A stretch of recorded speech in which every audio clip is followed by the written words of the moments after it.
Sir, ಈ ರಾಜಕಾರಣದಲ್ಲಿ ಸಾಕಷ್ಟು ಅಣ್ಣ ತಮ್ಮಂದ್ರುಗಳನ್ನು ನಾವು ನೋಡಿದ್ದೀವಿ. ಆದರೆ ನೀವು ಕೂಡ ರಾಜಕಾರಣದಲ್ಲಿದ್ದೀರಾ, ಮಾಜಿ MP ಆಗಿದ್ರಿ. ಸೊ ನೀವು ಸಾಕಷ್ಟು ಬಾರಿ ಹೇಳ್ತಾ ಇರ್ತೀರಾ, ನನಗೆ ನನ್ನದೇ ಆದಂಥ ಆಸೆ ಇಲ್ಲ, ನಮ್ಮ ಅಣ್ಣ CM ಆಗಬೇಕು ಅನ್ನುವಂಥದ್ದನ್ನ ನೀವು ಹೇಳ್ತಿದ್ರಿ. ಈಗ ನಿಮ್ಮ ಅಣ್ಣ CM ಆಗಿದ್ದಾರೆ, ನಿಮಗೆ ಆದಂಥ ಆಸೆಗಳಿಲ್ವಾ? ಅಥವಾ DK ಶಿವಕುಮಾರ್ ಅವರ ಮೇಲೆ, ನಿಮ್ಮ ಅಣ್ಣನ ಮೇಲೆ ಯಾಕಷ್ಟು ಪ್ರೀತಿ? ಅಲ್ಲ, ನನಗೇನು ಆಸೆ ಏನಿಲ್ಲ.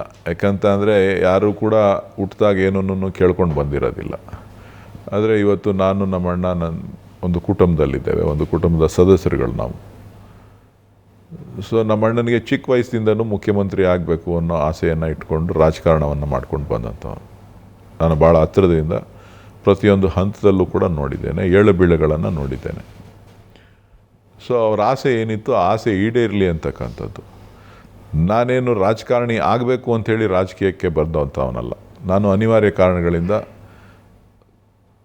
ಉಪಚುನಾವಣೆಯಲ್ಲಿ ಬರಬೇಕಾದಂಥ ಅನಿವಾರ್ಯ ಪರಿಸ್ಥಿತಿ ಬಂತು.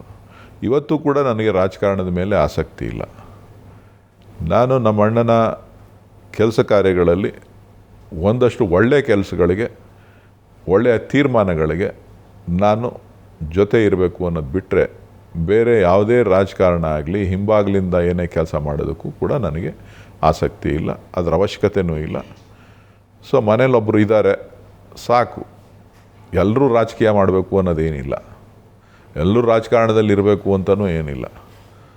ಒಬ್ಬರು ರಾಜಕಾರಣ ಮಾಡ್ಕೊಂಡು ಬರೋವಂಥ ಸಂದರ್ಭದಲ್ಲಿ ಒಳ್ಳೆಯದು ಕೆಟ್ಟದ್ದು ಏನಾರು ಆದಂಥ ಸಂದರ್ಭದಲ್ಲಿ ಏನಾರು ತಪ್ಪು ನಡೀತಾ ಇದ್ದರೆ ಅದು ತಪ್ಪಾಗಿದೆ, ಅದನ್ನು ಸರಿಪಡಿಸ್ಕೊಳ್ಳಿ ಅಂತಕ್ಕಂಥದ್ದು. ಯಾವ ರೀತಿ ಜನರಿಗೆ ಒಳ್ಳೇದು ಮಾಡಬೇಕು ಅನ್ನೋವಂಥ ಸಲಹೆಗಳನ್ನು ಮಾತ್ರ ಕೊಡ್ತೀವಿ ಹೊರತು ತೀರ್ಮಾನಗಳನ್ನು ತೆಗೆದುಕೊಳ್ಬೇಕಾದಂಥದ್ದು ಅವ್ರಿಗೆ ಬಿಟ್ಟಿತ್ತು. ಅದರ ಅರ್ಥ ನಿಮ್ಮ ಅಣ್ಣ ಪಕ್ಷಕ್ಕೆ ಟ್ರಬಲ್ ಶೂಟರ್ ಆಗಿದ್ದರು, ನೀವು ನಿಮ್ಮ ಅಣ್ಣಂಗೆ ಟ್ರಬಲ್ ಶೂಟರ್ ಆಗಬೇಕು ಅಂತ. ನಾನು ಆ ಥರ ಹೇಳಲಿಲ್ವಲ್ಲ. ಅಲ್ಲ ಸರ್, ಅಂದರೆ ನಾನು ಯಾರಿಗೂ ಟ್ರಬಲ್ ಶೂಟರ್ ಅಲ್ಲ. ಓಕೆ. ರಾಜ್ಯದ ಹಿತಕ್ಕೆ ಒಂದಷ್ಟು ನಮಗೆ ಗೊತ್ತಿರೋ ಅಂಥ ಮಾಹಿತಿಗಳನ್ನು ಎಲ್ಲರೂ ಕೂಡ ಮುಖ್ಯಮಂತ್ರಿಗಳಿಗೆ ವಿಚಾರವನ್ನು ತಿಳಿಸ್ಲಿಕ್ಕೆ ಸಾಧ್ಯ ಇಲ್ಲ. ಸೊ ನನಗೆ ಒಂದಷ್ಟು ಜನ ಹೇಳ್ತಾರೆ, ನಿಮ್ಮ ಹತ್ರ ಒಂದಷ್ಟು ಜನ ಹೇಳ್ತಾರೆ, ನೀವು ಯಾರೋ ಕೆಲವರು ಬೇಕಾದಂಥವ್ರು ಒಂದಷ್ಟು ಸಲಹೆಗಳ ಕೊಡ್ತಾರೆ. ಅದರಲ್ಲಿ ಉತ್ತಮವಾದಂಥ ಸಲಹೆಗಳನ್ನು ಸಾರ್ವಜನಿಕರ ಭಾವನೆ ಈ ರೀತಿ ಇದೆ ಅಂತ ಹೇಳ್ಬೋದೇ ಹೊರತು ನಾನೇನು ಮಾಡಲಿಕ್ಕೆ ಸಾಧ್ಯ ಇಲ್ಲ.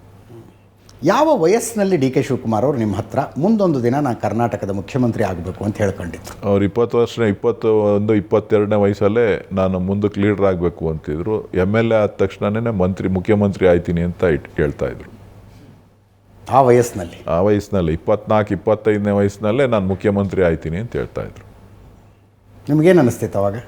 ತಮಾಷೆ ಮಾಡ್ತಾರೆ ಅನ್ನಿಸ್ತಿತ್ತ ಅಥವಾ? ತಮಾಷೆ ಅಲ್ಲ, ಒಂದು ಗುರಿಯನ್ನು ಇಟ್ಕೊಂಡು ರಾಜಕಾರಣವನ್ನು ಮಾಡ್ಕೊಂಡು ಬಂದಿದ್ದಂಥವ್ರು. ಸರ್, ನೀವೇ ಹೇಳ್ದಂಗೆ 25 ವರ್ಷದಿಂದ ಕನಸು ಕಟ್ಟಿ ಪ್ರತಿಫಲವನ್ನು ಅಪೇಕ್ಷೆ ಮಾಡ್ತಾ ಇದೊಂಥರ ಪ್ರಾರ್ಥನೆ ಇರ್ಬೋದು ಅಥವಾ ಅವರ ಪ್ರಯತ್ನ ಇರ್ಬೋದು, ಇವತ್ತು ಅವರ ಕೈಗೆ ಅಧಿಕಾರ ಸಿಕ್ಕಿದೆ. ಆದರೆ ಸಿಕ್ಕಿರೋದು 2 ವರ್ಷಗಳ ಕಾಲ. 2 ವರ್ಷದಲ್ಲಿ ನಾವು ಒಂದು 6 ತಿಂಗಳು ಎಲೆಕ್ಷನ್ ಇಯರ್ ಅಂತ ಇಟ್ಕೊಂಡ್ರೂ ಕೂಡ 1.5 ವರ್ಷಗಳ ಕಾಲ. ಹಾಗಿದ್ರೆ ಕೇವಲ DK ಶಿವಕುಮಾರ್ ಅವರು ಮುಖ್ಯಮಂತ್ರಿ ಆಗಬೇಕು ಅಂತ ಮಾತ್ರ ಕನಸು ಕಂಡಿದ್ರಾ, ಅಥವಾ ಈ 1.5 ವರ್ಷಗಳ ಕಾಲ ನಮ್ಮ ರಾಜ್ಯದ ಬಗ್ಗೆ, ಅಂದರೆ ಯಾರೇ ಮುಖ್ಯಮಂತ್ರಿ ಆದರೂ ಒಂದು ರಾಮರಾಜ್ಯದ ಒಂದು ಕನಸಿರುತ್ತೆ, ಅವ್ರದ್ದೇ ಆದಂಥ ಒಂದು ಪ್ಲ್ಯಾನ್ ಇರುತ್ತೆ. ಸೊ ಮುಖ್ಯಮಂತ್ರಿಯಾಗಿ ಅವರು ಮಾಡಬೇಕಾಗಿರುವಂಥ ಕೆಲಸಗಳ ಪ್ಲ್ಯಾನ್ ಏನಾಗಿದೆ, ಪ್ಲ್ಯಾನ್ ಆಫ್ ಆ್ಯಕ್ಷನ್ ಏನಾಗಿದೆ? ನಿಮ್ಮ ಜೊತೆ ಈ ಬಗ್ಗೆ ಚರ್ಚೆ ಮಾಡಿದ್ದಾರಾ ಇದುವರೆಗೂ ಕೂಡ?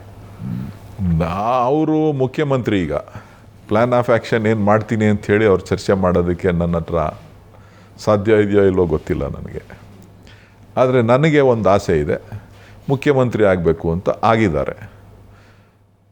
ಆಗಿರೋದನ್ನು ಜವಾಬ್ದಾರಿಯುತವಾಗಿ ಈ ರಾಜ್ಯದ ಎಲ್ಲ ವರ್ಗದ ಜನರ ಹಿತವನ್ನು ಕಾಪಾಡಬೇಕಾದ್ದು ಒಬ್ಬ ಸಾಮಾನ್ಯ ಪ್ರಜೆಯಾಗಿ ನಾನು ನಿರೀಕ್ಷೆಯನ್ನು ಮಾಡ್ತಾಯಿದ್ದೇನೆ. ಜೊತೆಗೆ ಕರ್ನಾಟಕವನ್ನು ಅತ್ಯುತ್ತಮ ರಾಜ್ಯ ಮಾಡಬೇಕು ಅಂತಕ್ಕಂಥ ಒಂದು ಕನಸನ್ನು ಇಟ್ಕೊಂಡಿದ್ದೇನೆ. ಒಳ್ಳೆಯ ಸುಸೂತ್ರ ಆಡಳಿತ, ರಾಜ್ಯದಲ್ಲಿರ್ತಕ್ಕಂಥ ಜೀವಂತ ಸಮಸ್ಯೆಗಳು, ಸೊ ಯುವಕರಿಗೆ ಒಂದು ಅತ್ಯುತ್ತಮವಾದಂಥ ಮಾರ್ಗದರ್ಶನ. ಇವತ್ತು ಸವಾಲುಗಳು, ಆಡಳಿತ ವ್ಯವಸ್ಥೆಯಲ್ಲಿ ಸವಾಲುಗಳು ಸಾಕಷ್ಟಿದೆ. 1-2 ಕ್ಷೇತ್ರ ಅಲ್ಲ, ಪ್ರತಿಯೊಂದು ಕ್ಷೇತ್ರಕ್ಕೂ ಹೋದರೆ, ಕ್ಷೇತ್ರ ಅಂತ ಅಂದರೆ ಯಾವುದೋ ಕಾನ್ಸ್ಟಿಟ್ಯೂನ್ಸಿ ಅಲ್ಲ, ಕೃಷಿ ಆಗಿರ್ಬೋದು, ಆರೋಗ್ಯ ಇರ್ಬೋದು, ಶಿಕ್ಷಣ ಇರ್ಬೋದು, ನೀರಾವರಿ ಕ್ಷೇತ್ರ ಇರ್ಬೋದು, ಹೀಗೆ ಬೇರೆ ಬೇರೆ ಯುವಕರ ಅಭಿವೃದ್ಧಿ ಬಗ್ಗೆ ಇರ್ಬೋದು, ಬೇರೆ ಬೇರೆ ಕ್ಷೇತ್ರಗಳಲ್ಲಿ ನಾವು ಚಿಂತನೆ ಮಾಡಿದಾಗ ಎಲ್ಲದರಲ್ಲೂ ಕೂಡ ಸವಾಲು ನಿಂತಿದೆ. ಸೊ ಈ ಎಲ್ಲ ಸವಾಲುಗಳನ್ನು ನಿಭಾಯಿಸಬೇಕು ಅಂತ ಅಂದಾಗ ತೀರ್ಮಾನಗಳು ಆಗಬೇಕು ಅಂದಾಗ ಎಲ್ಲರನ್ನೂ ವಿಶ್ವಾಸಕ್ಕೆ ತೆಗೆದುಕೊಂಡು ಮಾಡಬೇಕಾಗುತ್ತೆ. ಈ ಎಲ್ಲ ಸವಾಲುಗಳನ್ನು ಎದುರಿಸಲಿಕ್ಕೆ 1.5 ವರ್ಷ ಸಾಕಾಗುತ್ತಾ? 1.5 ವರ್ಷದಲ್ಲಿ ಕರ್ನಾಟಕ ಜನರ ಮನಸ್ಸನ್ನು ಮತ್ತೆ ಗೆದ್ದು ಮುಖ್ಯಮಂತ್ರಿಗಳಾಗುವಂಥ ಕಡೆ ಯಾವ ರೀತಿಯಾದಂತಹ ಪ್ಲ್ಯಾನ್ ಇದೆ? ಪ್ಲ್ಯಾನ್ ಇದೆ, ಅದನ್ನೆಲ್ಲ ನಾನು ಹೇಳೋಕ್ಕಾಗತ್ತಾ? ಮುಖ್ಯಮಂತ್ರಿಗಳು ಹೇಳಬೇಕು. ನಾನು ಹೇಳ್ಬಿಟ್ರೆ ನೀವು ಹೇಳ್ಬಿಡ್ತೀರಿ ಡಿಫ್ಯಾಕ್ಟೋ ಮುಖ್ಯಮಂತ್ರಿ ಇವನು ಅಂತ. ಇದ್ರ ಜೊತೆಗೆ ಮೊನ್ನೆ ಒಂದು ಭಾಷಣವನ್ನು ನೋಡಿದ್ವಿ ಸರ್ ನಾವು. ಇಲ್ಲ ಮೇಡಮ್, ಈಗ ಸ್ವಲ್ಪ ಥಿಂಗ್ ನಾನೇನಾರ ಹೇಳ್ತು ಅಂತ ಅಂದರೆ ನನ್ನನ್ನು ಬ್ಯಾಕ್ ಸೈಡಲ್ಲಿ ಡ್ರೈವ್ ಅಂದ್ಬಿಡ್ತೀರಾ ಸರ್. ಅಂದರೆ ಅದ್ರ ಜೊತೆಗೆ ನಾವು ಮೊನ್ನೆ ಒಂದು ಭಾಷಣವನ್ನು ನೋಡಿದ್ರಿ ಕನಕಪುರದಲ್ಲಿ. ಅವಾಗ ಹೇಳ್ತಾರೆ 2028ಕ್ಕೆ ನಾನೇ ಪುನಃ ಮುಖ್ಯಮಂತ್ರಿ ಅಂತ.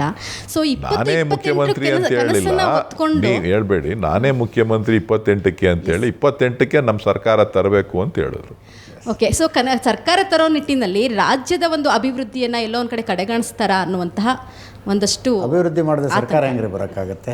ಈಗ ಅವರು ಒಂದು ವಿಶ್ವಾಸವನ್ನು ಇಟ್ಕೊಂಡಿದ್ದಾರೆ, 28ಕ್ಕೆ ಮತ್ತೆ ನಮ್ಮ ಸರ್ಕಾರವನ್ನು ತರಬೇಕು ಅಂತ. ಸರ್ಕಾರ ತರಬೇಕು ಅಂತ ಅಂದಾಗ ಜನಹಿತವಾದಂಥ ಆಡಳಿತ ಕೊಡಬೇಕಲ್ವಾ? ಆ ಗುರಿ ಇದ್ದರೆ ತಾನೇ ಮಾಡಲಿಕ್ಕೆ ಸಾಧ್ಯ. ಆ ಗುರಿಯನ್ನು ಇಟ್ಕೊಂಡು ಮಾಡ್ತಾರೆ ಅಂತಕ್ಕಂಥ ವಿಶ್ವಾಸ ನನಗಿದೆ. ಎಸ್.